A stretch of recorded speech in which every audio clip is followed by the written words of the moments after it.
everybody. My name is Colleen Kirk, and I have been working in CRM and direct marketing for 15 years. During that time, I have watched this landscape change quite a bit. We've introduced new ESPs, we have moved from third-party to first-party data gathering, IP health and whitelisting has become very normalized, and of course, we see a continued change in both privacy rules and regulations. But I wanted to share with you how you can ensure that you still get your reach with your CRM and email while protecting your IP health and sender score. I'm going to share with you a case today that I have used in a test pilot and how that changed our ways of working and created a new process. So first, here's just a quick small roadmap for the next hour. But to start, let's talk about why email verification is important. If we can get this to go. There we are. So we all know that email is one of the most powerful and impactful channels. These are people who have given you their information and they want to have a relationship with your brand. 3.5 million emails go out per second. And 3 out of 4 B2B end users prefer email communications over phone calls with vendors. And on the B2C side, users check their personal email up to 20 times per day, and 58% of them, guilty, check their email as soon as they wake up. So we know that this is a channel that has high engagement, high loyalty, and can be used to push your brand messaging. But there is a flaw in the system. 60% of consumers have intentionally provided incorrect info when filling out a form. And 10% of email addresses used in a checkout or signups, they don't even exist. Add on to that, nearly 23 email addresses become invalid each year. This all equals a risk to your IP address health, your deliverability rate, your bounce rate, and your sender score, even though you are mailing to people who gave you first-party data. But the thing is, the impact of bad email addresses go beyond just IP health. It also affects the ability to make data-driven decisions, create segmentation strategies, and manage your budgets correctly. When metrics include bad or invalid emails, it can hide insights about your content and your segmentation. You're really unable to determine, are you getting the right message to the right target? Or you could believe that your subject lines are not driving opens. This is because you have bad data. You have emails that are not even being received, and it could be lowering your metrics and having you make poor decisions. Additionally, dependent on how your platform or database works, you could be wasting money. If you have a platform where you pay per email sent or a database where you have to pay for each contact, having invalid emails are just throwing that money away. You'll never be able to reach those individuals, and you're taking up space for an email address from somebody who could be interested. And of course you're saying, but again, Colleen, this is first-party data. I didn't go purchase a list. These people raised their hand. They gave me their information. Why would that data be bad? Well, there's a few reasons. Sometimes it's honestly just as simple as a typo when putting in their address. We've all done it. Although I did tell you, 60% of consumers at some point have purposely shared incorrect data to get through a gate. They want to get to your content. They want to see your white paper. They want to see your infographic. They want to use the calculator or tool that you've created, but they don't want a continued relationship. Additionally, especially with B2C users, they may have changed emails, whether they changed ESPs, or maybe they moved to a new username. This is the most common reason B2C emails may be bad. Most consumers actually have 2 email addresses that they check daily. But it's not surprising to know that the abandonment of old emails occurs at 15% each year. Now, similarly, in B2B, we know that job change is always occurring. Particularly in this last year, with the Great Resignation, B2B emails are becoming invalid at a faster rate than we've seen before. And even though it's first-party data, we can't keep up with individuals changing roles or finding new career paths. Now, additionally, if a company has either stopped using a website or closed it down, you could still have that email in your database. But once a domain is no longer being supported or paid for, it closes down any email addresses that are connected to them. Finally, not as surprisingly, companies are continuing to increase email security. You probably wouldn't be surprised to know that 94% of all malware attacks is spread through email. But you may be surprised to know that the number of email attacks has increased 600% since 2019. 600. So of course, companies are looking to protect their end users, their servers, this information that we all know is very important and can be used poorly if in the wrong hands. I think we've all also seen that when there is a hack, particularly to our consumer or B2B clients' information, that can also affect your stock prices. Not a great plan and not a great place to be. So email security has been increasing, but the problem is email security can also slow down delivery and cause bottlenecks. Think about the last time you were on a phone call and someone said, I just sent you the email. You're expecting to see that email within seconds.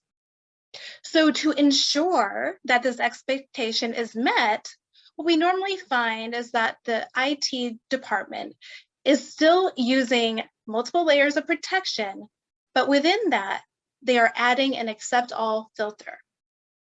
When an accept all filter is put onto an email server, it means that any email that comes to that domain will be pushed through, whether the user exists or not. The email still goes through the malware, the spoofing, and other tests, but nowhere is it checking to see that that end user is indeed part of that company or within their files. Now, the other thing that companies have started to do, which can affect the people that you reach, is moving to role-based email addresses. So these would be things like marketing@facebook.com or inquiries@rolex.com.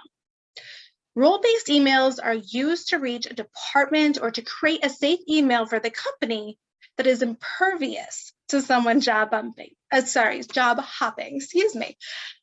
Even if someone leaves, the department can still receive emails. So we know why emails can be bad from both the B2C and the B2B side. But there is a difference between email verification and validation that I want to walk you through before we then will go into the case study. So the key difference, if you are not aware, is that validation simply ensures what has been inputted is in an email format. It does the usual check for special characters and syntax. Verification goes much, much deeper. Now, validation could be part of your form function already, or something your ISP runs to weed out bad emails that are not matching that syntax, that they know will just not go through. But let's look at what email verification does and why it's so important and how it is part of your CRM plan. We'll still start with a syntax check, just like validation. Make sure it is a real email, it's set up correctly, and it's not missing some of the key parts. Next, it will go to the domain and it will say, is this live, real, and active? Is this really working? And this is also where a verification tool can tell you if the domain is spelled correctly or if there's a typo. Now, this could be very good information for you on the back end if you find that you have, for instance, a few domains that have been called out for being spelled incorrectly. You could actually go in and then fix that. Nice and easy, adding more people to your reach. Once the domain has been validated, the tool then looks to see if the server is using an accept all filter. It can tell if that domain will take any local part or username, even if that local part is pure gibberish. Now, having an accept all filter does not mark the email as invalid or inactive. It is simply information that is taken in by the tool to determine the level of risk. In the fourth step, once we've gone through these other three, it moves to an MX record check. This just checks to make sure that the mail exchange entry listed is actually hosted or registered. Really, it's used to weed out fake domains or bad domains, and more importantly, for all of us, spam traps. Ugh, hate those. And finally, it sends a ping to the email address. The ping elicits a response from the email to show that the email is indeed real, it's accepting emails, and is active. Now, the ping is not an email. It's just a little short message sent to the address. You may have heard this be called SMTP authentication, but that's the last step to see, hey, does this email work? Now, after all these steps, this is what verification looks like. This is a real live verification from my case study. So you can see we show all the different risk levels for each email. It breaks it down even a little bit deeper and says what that means and what could be captured within those tiers. It also shows us how much of that list is safe versus invalid versus unknown and risky. So I think it's pretty easy to understand. Deliverable and safe are emails that have passed all of the steps with flying colors, and they will be delivered to the end user. On the flip side, the undeliverable or invalid emails have failed multiple steps in the verification process, and they will not get into the hands of the user. I truly cannot think of any reason why you would ever mail to an undeliverable or invalid. However, you may end up putting these as an exclude when you're building your list within your CRM platform to ensure that they are always going to be taken out, so you don't have to pay to verify them each time. Unknown means it passed some of the verification, but it did not answer the ping. So they're unclear as to whether or not that email is actually active and live. They know the domain is live, they know the MX record is live, but they don't know if that email is correct, the local part or the username. And then, of course, we have the emails that we're talking about today, which is the risky emails. So these are emails that may or may not be delivered. A large portion of risky emails are going to be accept all or role-based. Because again, it's able to see that the domain is active, but with the accept all, the ping is absolutely going to come back. But remember, that's the third step. But it knows it's an accept all. It could be gobbledygook in there, and it would still come back and say, yes, this is a real email. Same with the role-based. It is unable to get that ping back or know that there really is a person there. So because the tool is unable to tell us if the emails will bounce and affect deliverability and IP health and sender score, or if it will be delivered, it's marked as risky. Now, as I mentioned, accept all emails are becoming more common, especially in B2B. So let's look at my results here. I have 50% of my list, which is deemed risky. and only 24.1 is safe to send. That is a lot of money to leave on the table. That is a lot of engagement, brand awareness, and brand building to not send out. But it's hard to really say, let me take the risk when we know that if we hit a high enough bounce rate or hit the wrong email, we could be blacklisted or have other sending issues that will stop us from getting in the hands of all these deliverable and safe to send. So I started doing a little bit of research on the accept all emails in my list that were marked as risky. I used LinkedIn, Lusha, ZoomInfo, and I did a quick spot check. Now, I will be honest, some of the emails were indeed incorrect. Either it normally would be first name dot last name, and they had put it in backwards, 60%, putting in information that they know is incorrect. But a large portion, over 80%, were indeed active and correct. I also was able to determine that that individual was still active at their company and the domain. But I can't check thousands of emails one by one on LinkedIn or Lusha or ZoomInfo. And knowing that so many emails were potentially correct, I had to increase my reach without hurting my IP. I couldn't leave that 50% on the table. I needed to know, how can I reach the people that are in there that really do want to hear from me, that have raised their hand? So this was the pilot test that I put forth. To prepare for the test, the first thing I did, and I definitely recommend this, is I made sure that our IP was warmed correctly. So if there was a high bounce rate, I would not have extensive backlash. If you're not aware, if you have high bounce rates over and over again, you will see your deliverability score suffer. This is because the ESPs are aware that we are sending out emails to accounts that are not valid, and they are then starting to put a bit of a crunch on us and not allowing us to get through because they don't trust us. We're not credible. They want the best experience for their users.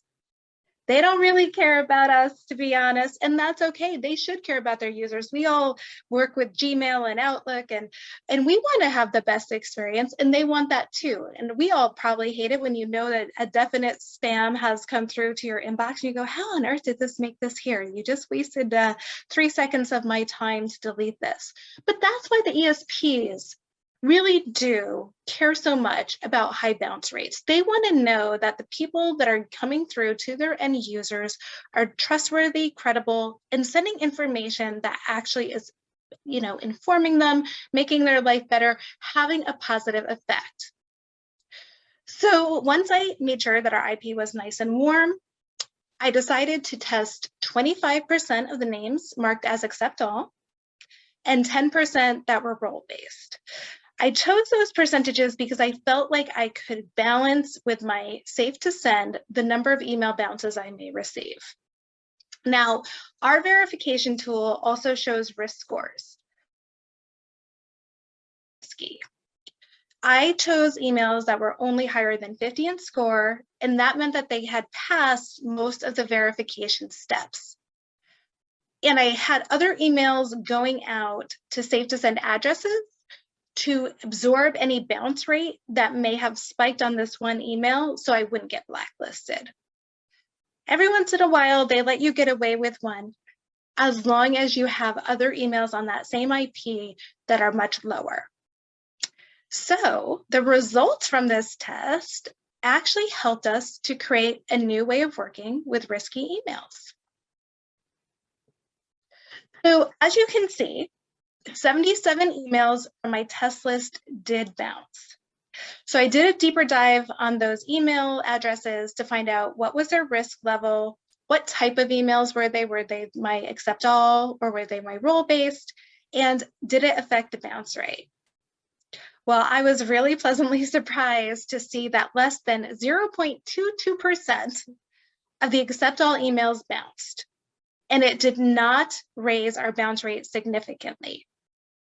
However, with my role-based emails, 1.4% of those did bounce, which did impact my bounce rate. And honestly, it could have affected my sender score and IP health if I had added a larger percentage.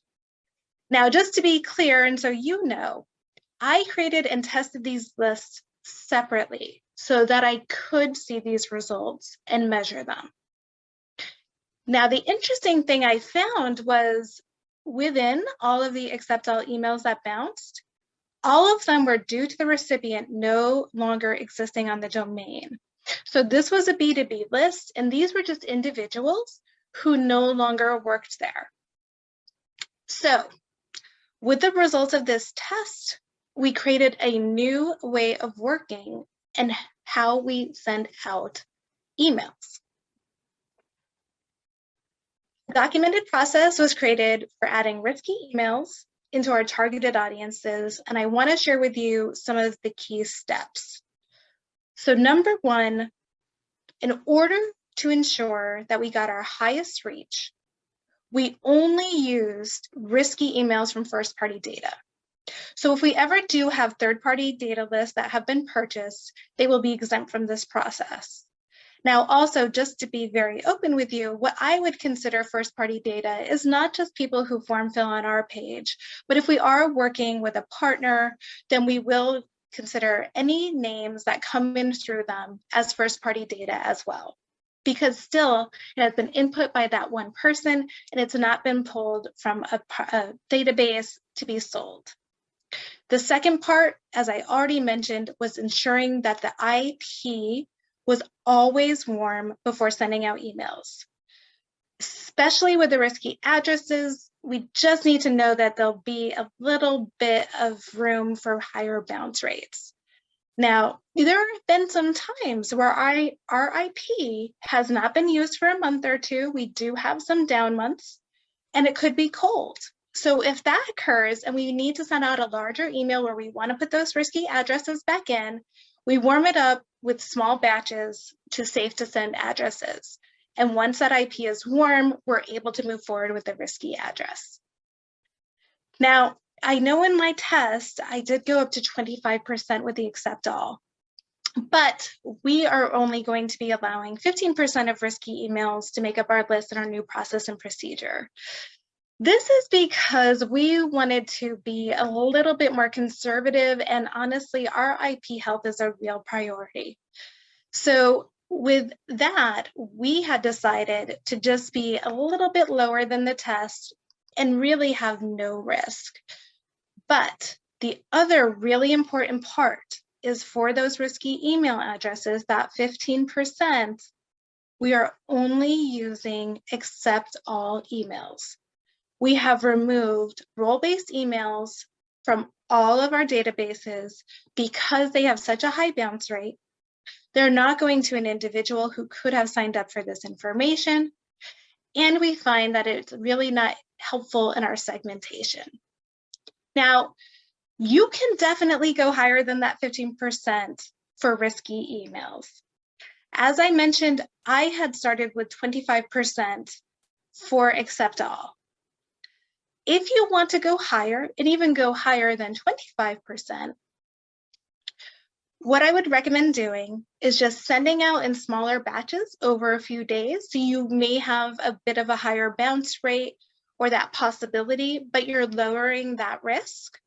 Or again, have another email that would make sense to send out to safe to send emails ready to go that can counter that high bounce rate. So I hope that this case study has proven useful, taught you a little bit more about email verification and validation and what all the different tiers mean, and that you'll either be able to utilize our outcome to increase your reach while protecting your IP, or possibly replicate this test on your own to develop your own proof points to share with senior leadership.